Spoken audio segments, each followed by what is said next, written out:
اعوذ باللہ من الشیطان الرجیم بسم اللہ الرحمن الرحیم welcome to Noor school and college Mansehra.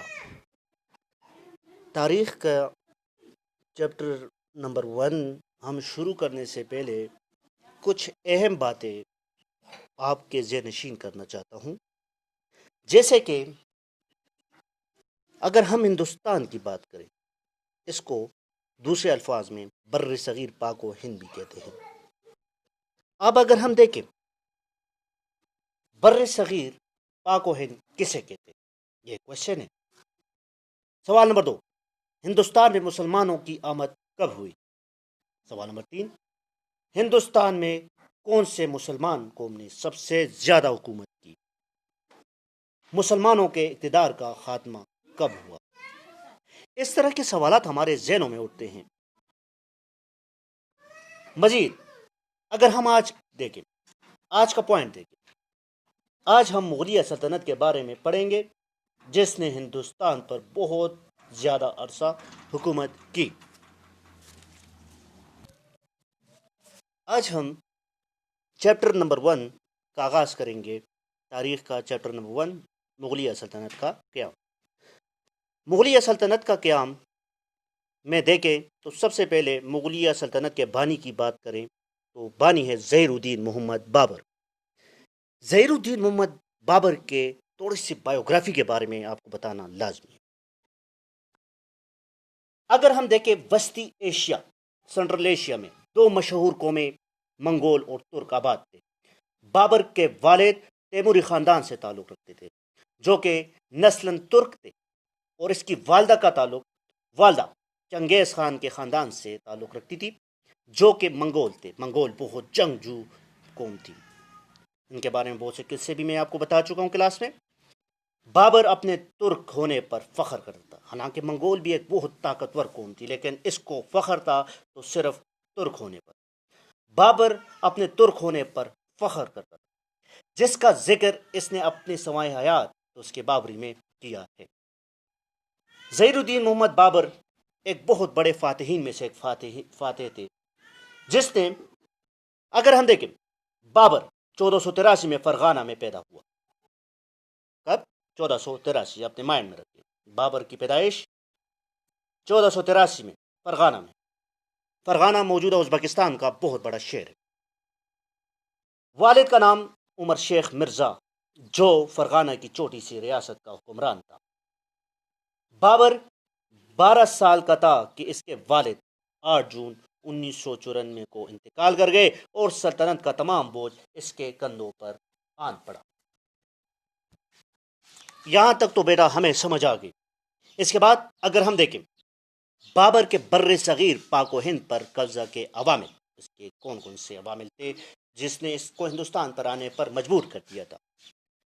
Babar, جو کہ ایک توسیع پسند انسان تھا، والد کے انتقال کے بعد اس پر مصیبتوں کے پہاڑ ٹوٹ پڑے۔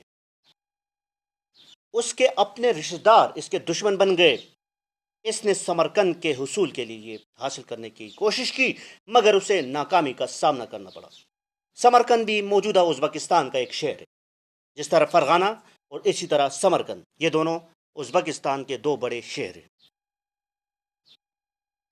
مزید اس میں بتانا چاہتا ہوں کہ جب اس نے سمرقند کے حصول کی کوشش کی، مگر اس میں اسے ناکامی کا سامنا کرنا پڑا۔ اس کشمکش میں فرغانہ بھی اس کے ہاتھ سے نکل گیا، اور اس نے باقی ماندہ فوج کو اکٹھی کر کے کابل پر 1504 میں حملہ کیا۔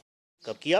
1504 کو اس نے کابل پر حملہ کیا اور اس پر قبضہ کرنے میں کامیاب ہو گیا۔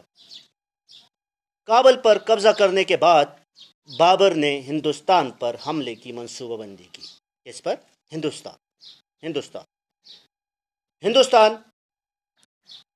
ہندوستان کے کمزور سیاسی حالت اور دولت کی فراوانی نے بھی بابر کو ہندوستان پر حملہ میں اہم کردار ادا کیا۔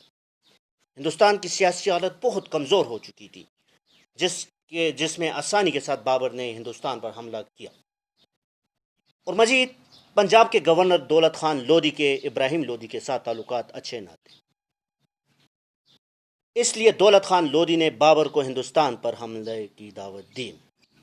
بابر کی دعوت پر ہندوستان پر حملہ آور ہوا۔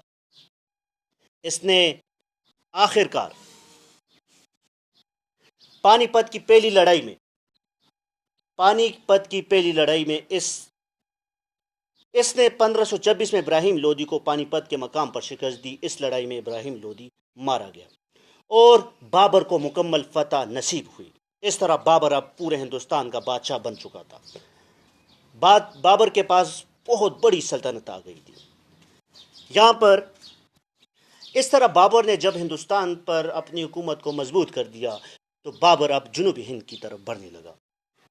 جنوبی ہند میں راجپوتوں کی بہت بڑا خاندان تھا، بہت بہادر فیملی تھی، جس میں بابر نے ان کے ساتھ بھی لڑائی کا تان دیا تھا۔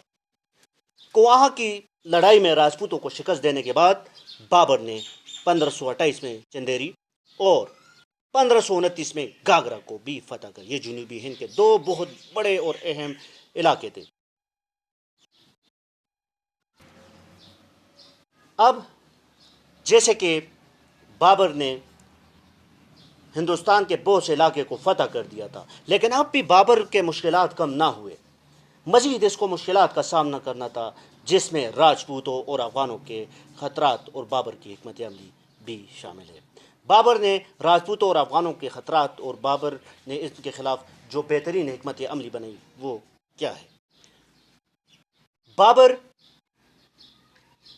بابر کے ہندوستان پر حملے کے وقت میواڑ ایک طاقتور ریاست تھی، جس کے حکمران رانا سانگا تھے۔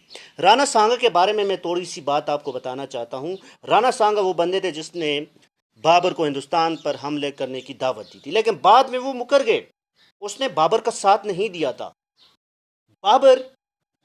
بابر نے تان لی کہ اب میں نے رانا سانگا سے بدلہ لینا ہے، تو اس غرض سے بابر نے رانا سانگا کے خلاف میدان جنگ میں، جیسے کہ میں بتا چکا ہوں، رانا سانگا جنوبی ہند کا حکمران تھا اور راجپوت خاندان کا بادشاہ تھا۔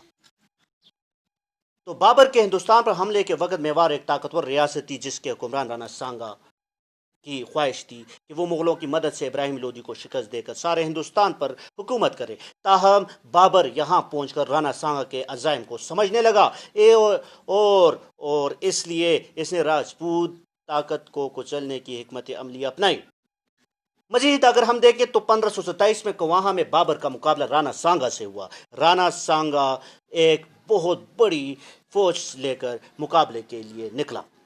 بابر کی فوج راجپوتوں کی اتنی بڑی فوج دیکھ کر ڈر گئی، کیونکہ راجپوتوں کی فوج اس کے ڈبل تھی۔ بابر نے اس موقع پر ایک ولولہ انگیز تقریر کی، جس سے فوج کا حوصلہ بڑھ گیا۔ دونوں افواج کے درمیان زبردست لڑائی ہوئی اور رانا سانگا کو شکست ہو گئی۔ اس جنگ سے راجپوتوں کی طاقت کچل دی گئی۔ مغل سلطنت کو مزید استحکام ملا اور مغلیہ سلطنت کی بنیاد اور بھی زیادہ مضبوط ہو گئی۔ یہ تو تھا راجپوتوں کے خلاف اس کی حکمت عملی۔ اب افغان سے بھی ان کا خطرہ تھا، افغانیوں سے۔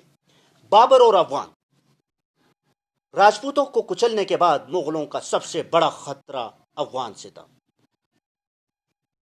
جنہوں نے بہار اور جون پور کے علاقے میں افراتفری پیدا کی تھی، کیونکہ ان علاقوں کے لوگ ابراہیم لودھی کے بھائی محمود لودھی کا ساتھ دے رہے تھے۔ بابر نے ان سے نمٹنے کے لیے جنگی حکمت عملی اپنائی۔ بابر کے آمد کا سن کر افغان سرداروں نے بابر کی بالادستی تسلیم کر لی اور محمود لودھی مایوس ہو کر بنگال کی طرف روانہ ہوا۔ بابر اس کا پیچھا مزید اگر ہم دیکھیں، بابر نے اس کا پیچھا کرتے ہوئے بنگال کی طرف روانہ ہوا۔ راستے میں 1529 میں بابر کو افغانوں سے گاگرا کے مقام پر جنگ ہوئی۔ اس جنگ میں افغانوں کو شکست کا سامنا کرنا پڑا۔ مزید اگر ہم جانیں، بابر کو اس کامیابی سے افغانوں سے نجات مل گئی اور اس طرح شمالی ہند پر بابر کا اقتدار قائم ہو گیا۔ اب بابر کا ہندوستان پہ اب قبضہ بہت مضبوط ہو گیا تھا۔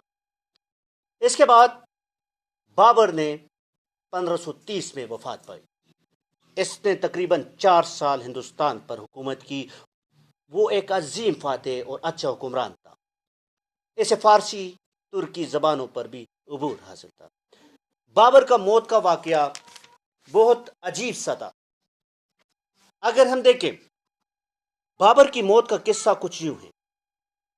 اس کا بیٹا ہمایوں بیمار پڑ گیا۔ جب طبیب بھی ناکام ہو گئے تو بابر نے اس کی چارپائی کے گرد چکر لگائی اور دعا کی، اللہ تعالیٰ اس کی زندگی ہمایوں کو دے دے۔ بابر نے رب سے یہ دعا کی۔ ہمایوں تو صحت یاب ہو گیا اور بابر بیمار پڑ گیا۔ اس طرح 26 دسمبر 1530 کو فوت ہو گئی۔ اگر ہم دیکھیں ایک مضبوط مغلیہ سلطنت کے بنیاد رکھنے والے بابر آخرکار 1530 میں وفات پائے۔ اب یہ سبق آپ کو اچھی طریقے سے ذہن نشین ہوا ہوگا بیٹا۔ اب بابر کی جتنی بھی حالات زندگی ہے اس کے مین پوائنٹس کو اپنی کاپیوں پہ لکھیں اور لکھ کر مجھے اس کی امیجز سینڈ کریں۔ Thank you very much. Allah حافظ۔